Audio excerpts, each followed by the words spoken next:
Halo, selamat pagi sahabat guru maupun siswa di seluruh Indonesia. Pada pagi hari ini saya dari Geosite ingin lagi men-share beberapa informasi terkait dengan teknik kita dalam menggunakan data penginderaan jauh di dalam melihat detail area yang potensi bencana dalam kaitan dengan mitigasi bencana gempa bumi dan sistem informasi gempa bumi di Indonesia. Saya langsung share saja Bapak Ibu bisa mengakses laman web saya melalui sekali lagi kelasbencana.blogspot.com. Jika sudah Bapak Ibu, ada beberapa cara yang ingin saya bagi. Yang pertama Bapak Ibu bisa melihat ini merupakan informasi terbaru gempa yang terjadi di Pegunungan Aceh pada tadi malam sekitar setengah 3 subuh waktu Indonesia Barat.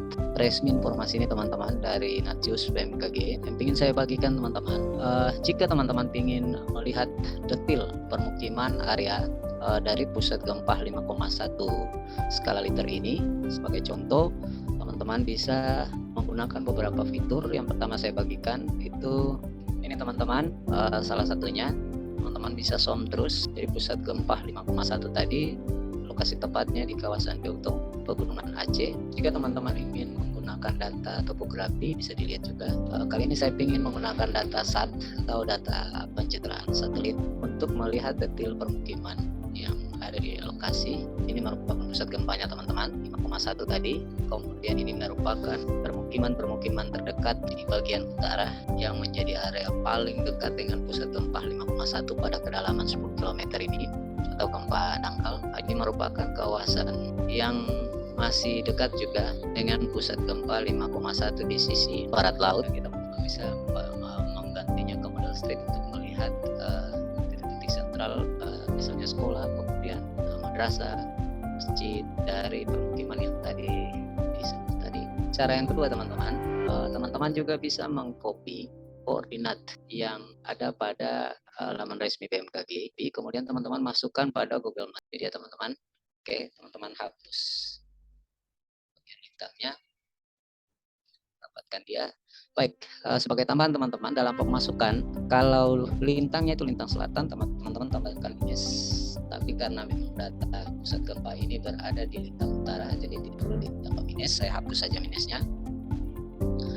Oke, kita akan melihat spesifik detail areanya.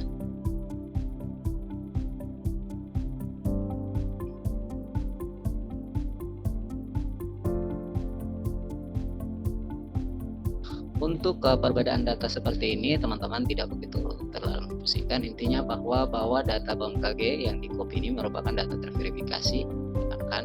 Jadi ini merupakan pusat gempa yang terverifikasi dari BMKG terhadap posisinya dari permukiman. Jadi sekali lagi, gempa di titik ini dengan magnitud 5,1 pada kedalaman hanya 10 km atau masuk kategori gempa dangkal.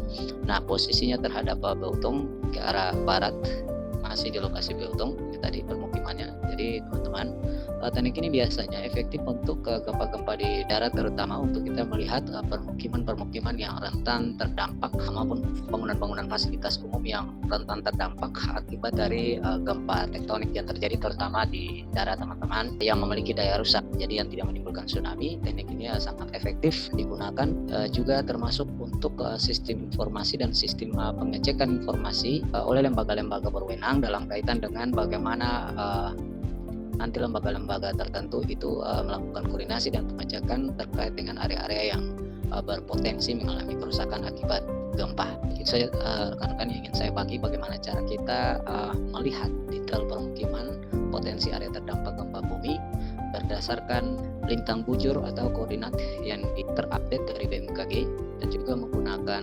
data layanan gempa global yang ada pada laman website saya di kelasbencana.blogspot.com yang kemudian juga mengintegrasikan pada Google Map atau bisa juga di copy paste ke Google Earth rekan-rekan linknya ini, sehingga dengan demikian untuk menampilkan detail area yang seperti tampak ini.